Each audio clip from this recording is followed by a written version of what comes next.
First, let's learn about the water. Uh, what is water? Everybody knows the water is composed of one oxygen molecule and two hydrogen molecule. And our passion should be that we all know that the world will be facing the drinking water issue in the next decades to come, and the next generation will be facing a lot of problems in this regard. And we need to conserve our precious resource of water. We need to adopt good practices. We need to recycle the wastewater, reuse the wastewater. This is more important for us. Currently, we have the three sources of water. One is the solid, liquid, and gaseous. Gaseous means steam and vapors. And this, you can see this cycle. It is all the matter of latent heat of absorption. Whenever ice absorb the latent heat, sublimation process occur and water is converted into vapors. And if the water in a liquid state and it evaporates when the latent heat absorbed. And this is a complete cycle, freezing, ice, and those vapors and the water liquid. We have the three states, and we will see how water exists in these three states. Total global water, you can see on the left side of the first column, the total global water. We have ocean around containing 96.5% of the water. And you see, it is all saline water. It is not, we cannot use for the drinking or for the agriculture purpose. We have the only water, fresh water, which is available around 2.5%. And when you see the second diagram, this is about the 2.5% water. Out of this 2.5% water, which we call the fresh water, out of that 68.7% is coming from the glaciers. And in the ground is 30.1% water. In the glacier, they are the fresh water. We can just go with the filtration process. We can have the rivers, canals, they are all the water coming most of the time from the glaciers. And in the underground water, we have a brackish water, tap water with less TDS, high TDS, and that needs to be the treatment. And now the surface water, you can see categorization of surface water and the fresh water. Groundwater, ice water, around 69%, and in the lake 20.9%. That is the overall configuration and of our resource, precious resource water, that how the water is naturally available and what resources we have. These are the physical properties of the water. It has a molecular weight 18 grams per mole. Its density is 1,000 kg per cubic meter, or 1 gram per 1 gram at 4 degrees centigrade, and melting point 0 degree, and boiling point 99.998 degree, and the viscosity 1 centipoise. Okay, now about the water consumption. Domestic consumption of water is around 8%, and industrial consumption is around 23%. And most of the water is consumed in the agriculture, and that is 69%. We will discuss its splits later on in the upcoming slides. Okay, when we talk about the domestic use of water, and you can see that in the domestic use, total consumption of water is 135 liters per head per day, and that is around the 50% of the total consumption of the water. In a domestic part, we have 135 liters consumption. Out of that, we have 15 liters per day use of water per head for public use. If we plan a housing colony or the city, we have overall consumption when we plan, that is around 270 liters per person per day. It includes the public places and where we use the water, firefighting system, industrial use, 50 liters per head per day, and which is around 18%, and theft and water loss due to the distribution system, that is around 55 liter, which is around 20% of the water which we lose while distributing it. In the industrial consumption, in the industrial side, we have mainly the water consumption, thermal power plant, engineering products, paper, pulp, textile, steel, sugar, fertilizer, and other processing plants. You can see the 88% of the water in the industry is consumed in the power plants, where we have boilers, cooling towers, which have a lot of consumption of water.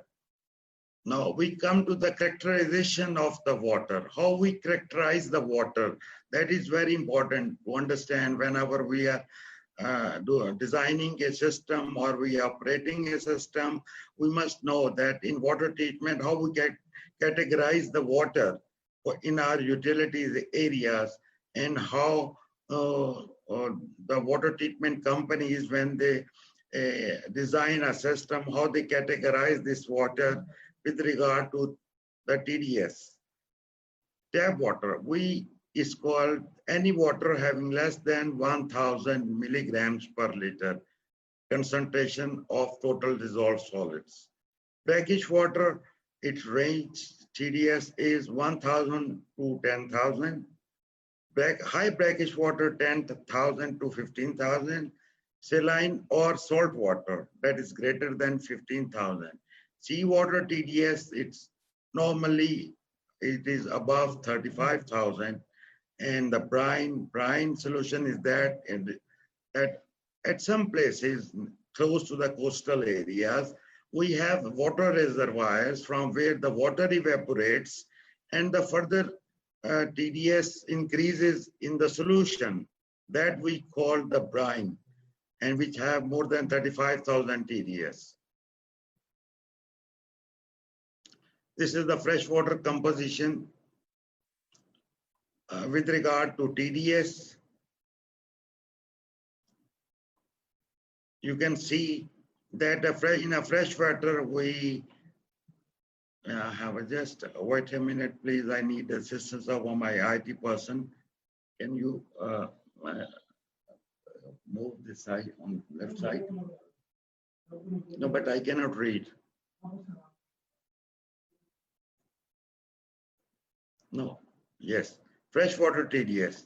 This is the freshwater which we have already explained you, that has the nitrate, carbonate, bicarbonate, magnesium, potassium, chloride, and around major part of in the freshwater always remains 30% around is the sodium, and the 30% is the chloride, bicarbonate, 70% calcium, 9% sulfate, 7%. That concentration, just for your information, and it varies from source to source. Brackish water. In a brackish water, you can see that we have a TDS concentration varying, and its percentage of various ions, like bicarbonate is 2%, sodium is more 46%, and sulfate is 3%, calcium is 1%, chloride is 45%.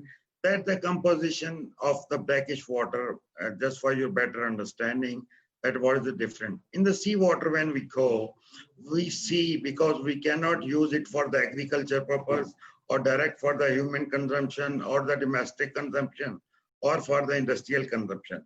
Why?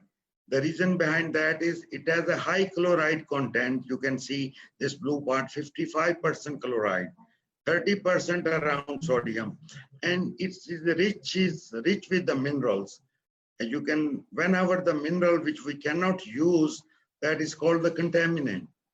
Now we will say that these are the more contaminated water, and if we want to make it use, we will have to follow the desalination technique to make this water fit for our domestic use. It's very costly to treat this seawater through desalination plants to make fit for the agriculture purpose, because operating cost and the capital cost is extremely high, and the cultivated crops, these crops are not sellable, remain the sellable commodity, and its price will go very high. That is why those areas like UAE we see, and Saudi Arabia, they don't have the many freshwater sources. They all are banking on this seawater source, and even their underground water, they are high brackish water, and they are left with no other choice except to have the desalination plant or the RO plants to make the water fit for the drinking purpose. Now we will come to the water characterization or water composition. The important thing is the total solids which are present in the water that makes the difference, and or they categorize the water, that is the tap water, brackish water, sea water. That all characterization depends upon this water and the waste and its composition. Total solid. Total solid, I have given a little definition. When we evaporate the water, we are going to test the water, and anything which retains after boiling water up at 103 to 105 degrees C, those are called the total solids. That is the measure of the total solids present in any sample of the water. Mainly the water composition, if we consider the water and the wastewater both, we have the floating matters, settlable matters, colloidal matters, and matter in solution. The total solids, they have two types. One, those are the suspended, like in a river, lake, and glacier water, and the surface water. You will see these are the suspended matter. The suspended solids, they are visible with the naked eye, and they have two types. One is the non-settlable, and one are the settlable. Settlable, by giving a settling time, you can settle those particles and make water clean or the filtered water. Some are the non-volatile, and we have to bring them in a settlable form with the various techniques to further use it. And the second part comes to the total dissolved solid. These are, again, some are the fixed and some are the volatiles. And in the upcoming slides, I'll be covering these modules. What is the difference between these total solids, and what is the composition of the total dissolved solids? Most of the people will be thinking that I have started from the very basic things, but my objective is that in a very first presentation or this orientation, my participants must learn overall about the water characteristic, water chemistry, water techniques, what are available. And so that when we will go in depth or discussion in various modules, for example, we can select first module as the filtration.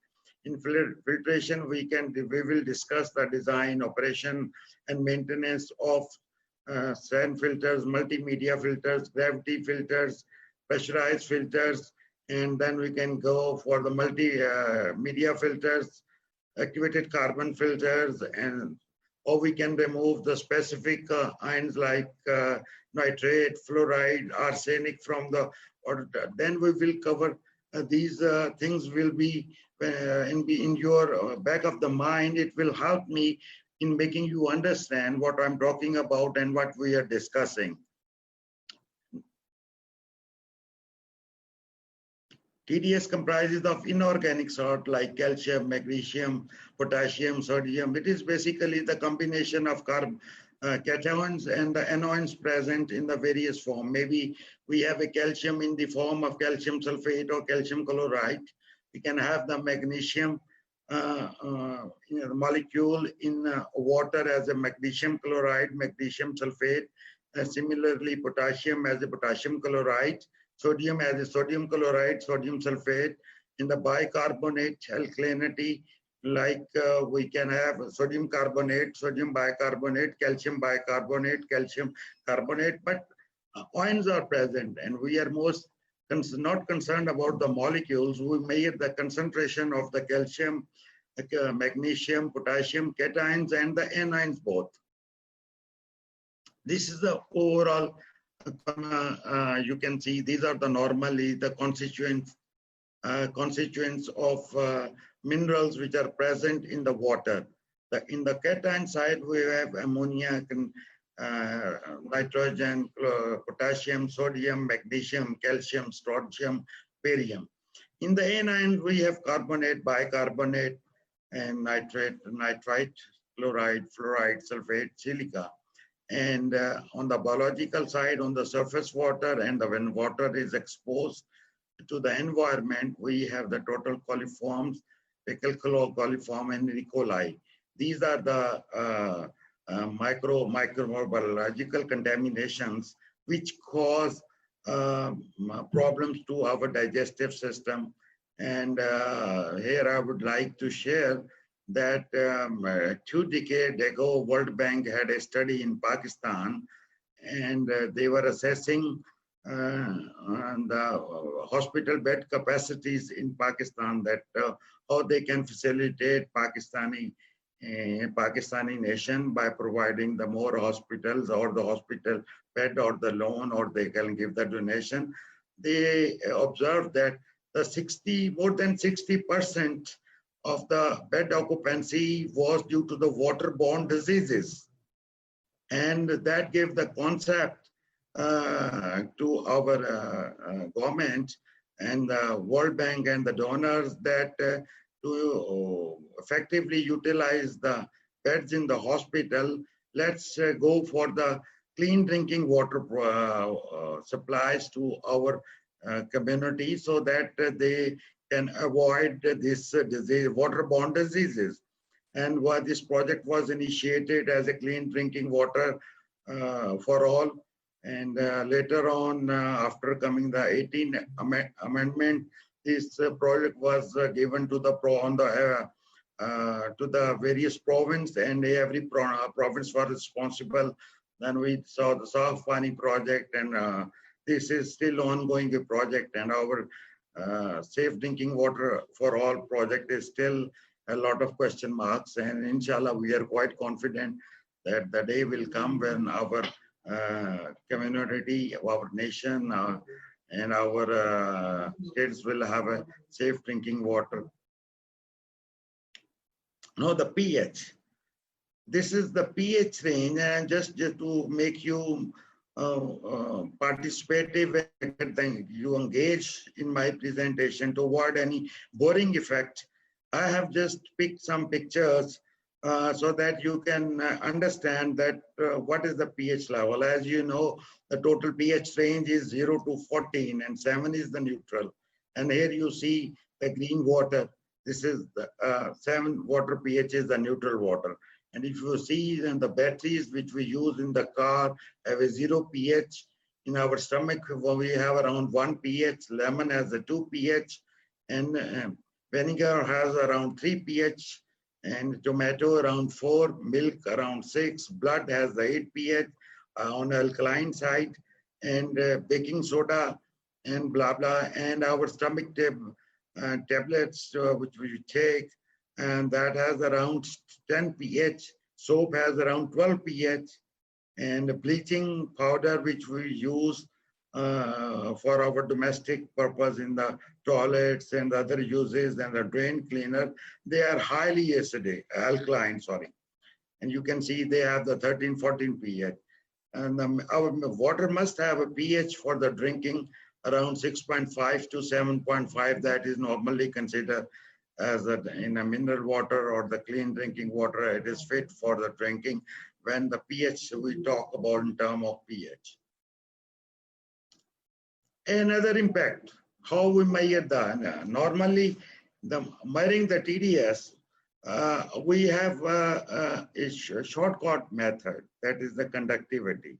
That is basically the flow of electrons from the water, which is related to the conductivity. And there is a, you can see, the more the ions are present in the water, the higher the conductivity of the water will be.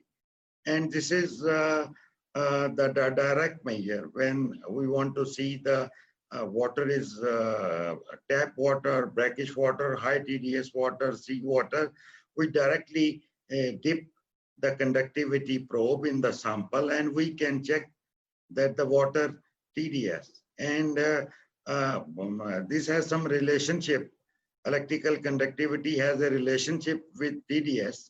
For the sake of argument, this relationship, if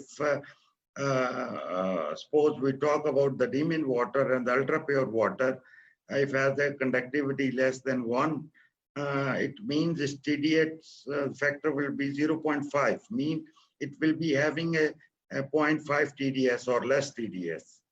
And if it is 100 TDS, mean we have a 200 conductivity. In the preceding style, I will elaborate how to build up the relation. You can see the units which we use for the conductivity, these are the microsiemens per centimeter. And when the conductivity, and the second unit is the millisiemens, mean 1 microsiemens, 1000 microsiemens is equal to 1 millisiemens. And at the bottom, you can see, because we have to cover the range from 0 to 60,000 TDS, you can see the relationship between the conductivity and the TDS. And this is the 40 millisiemens conductivity. You will be having TDS around 25,000. And when it is on the lower range, you see the millisiemens. If we have a 10 millisiemens, the TDS will be around 5,000. And I will see one more slide. And this one table I have just going to share with you, that how TDS and conductivity relation is developed. For example, if you are working on the water treatment plant, RO plant, or demon plant, or water resources in utility area of your projects, you can establish your conversion factor of the TDS, the conductivity. Just take a sample, measure its conductivity, suppose say it is 500, and take this sample to your lab, and you will establish how much TDS it relates. Suppose it has a 60 TDS, it means your factor between conductivity and the TDS is the 0.6 factor. You can next time when your conductivity come close to that range, you can directly multiply the conductivity factor with the and convert into the TDS. You can see here we have the conductivity in microsiemens. This is the relationship TDS. And if we prepare a solution of potassium chloride, TDS, if we prepare the solution sodium chloride, TDS factor for sodium chloride, now you can see the comparison. And there is a one solution TDS factor for 442 solution. This is basically, this is a standard. And in this standard, we have 40%, 40 and 20% composition of 3 ingredients. I'll explain you later. And if we have 23 conductivity, it is TDS of the potassium chloride are 11.6. It means it's have a 0.5 factor. And this is, you can see, and the TDS, if we go for the sodium chloride solution, 10.7, we have the TDS. And its conductivity, you can have a 0.46 factor. And these are just a general trend. If you go see the conductivity is 15 and the TDS, you will find 757. This is for the potassium chloride solution. Then for the sodium chloride solution, you see we have the TDS same 737 and its factor is 0.49.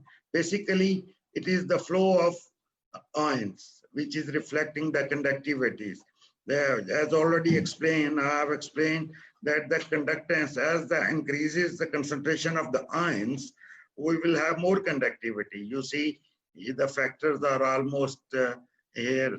We have the same factor. Either we prepare the sodium chloride solution with the same TDS, or potassium chloride solution with the same TDS. The factor shall almost 0.5 remain, and you can watch other factors as well. This table is for your better understanding what is the relationship between the conductivity and the TDS. Now, one thing more, it's important to note that Conductivity has a relationship with the temperature. Conductivity has a relationship with the temperature. You can see, if we see the demon water, ultra pure water, which we use on the high pressure boilers, or we use in the processed water, where conductivity is less than 1 microsiemens, and it starts from 0.2 microsiemens, we see that as the temperature increases, the conductivity is going to increase. It means the ionic mobility increases the conductance of the water, because water molecule comprises of H positive and OH negative. As the mobility increases, conductance will increase. That clearly shows that the conductivity is a function of conductance. And when temperature increases, it means the conductivity, mobility of the ion is going to increase. And this was for the, on the right side, this graph, you can see it is regarding the demon water or ultra pure water. And on the left side, you can see I have presented a graph in which we can see the conductivity. Means when we say 1600 conductivity, 15, this is the TDS. With regard to TDS, if we have 1200, 1350, 1430 or 1500, in all cases we see that it is almost impact is directly, you can see the direct impact that conductivity, either it is a tap water or the slightly brackish water, the conductivity conductance increases as the temperature is increasing. Either it is a demon water or it is the bore water or the raw water. And sometimes when the bore water have a high temperature, you collect the sample, and normally the bore water in our region, in Pakistan especially, it has a temperature around 28 to 32 degrees centigrade. And when the sample is taken to the lab, at source, the conductivity of the water will be more, and in the lab, when you analyze that the ambient condition or the condition mean 25 degrees, if the lab temperature is 15 degree or 25 degree, there you will be having less conductivity, and it will show you that there's a direct impact of temperature. And same is case with the pH, which will explain you the next slide. And the pH, you see the pH, likewise, the pH also is has some impact on the temperature. Especially you can see if we start from the 7.5 pH and solution of any particular sample at around 30 degree or 25 degree, it will be having a 7 pH. The same sample, when you will go and take to the 60 degree, it is will be having around 6.5 pH. The pH of the water also vary with the temperature. And when you will take a sample from the bore water direct, it will have pH, you will be having, you must monitor the temperature of the bore water from which you are taking the sample. Normally, the right pH for the design should be taken from the source, not in the lab. And same is case for the conductivity, that at the sampling point, you should measure the conductivity and the pH and also note the temperature. And nowadays we are having the conductivity transmitter with the temperature compensation, and which directly compensate the correction factors they made automatically, that if you are measuring 25 degree C temperature, you are measuring and the sample pH or the conductivity, they will accordingly reflect its pH value. The pH value, that's why it varies in the lab and at the source. Hope that this point is clear to you, and I will answer your questions, whichever you have in the end of the session, and later even somebody has a very specific question, they can contact me through email as well or through WhatsApp. My friends, I have prepared a WhatsApp group where the objective of this WhatsApp group was that to communicate the link of this presentation to all my participants who showed their interest and get registered in our this webinar. And our intentions are that after 24 hours, we will close this group, and this is a temporary group. In the meanwhile, you can share your comments, and we will try to share this presentation to all the group members in PDF format. And during that 24 hours, you can give me the comments and the feedback as well, so that we can plan our next modules as per your requirements, and so that we can have a participative and interactive sessions with each other for proper learning from you are also, your question will put me for the more learning, and it will keep me on the toes that my friend should learn more for the system. Now, another thing about the oxygen, when we talk about the wastewater a lot, why wastewater, in a wastewater, the most important thing we see is the parameters, impurity parameters of the industry and the sewage. We see is the BOD and the COD values. Basically, it is these waters are the deficient of oxygen.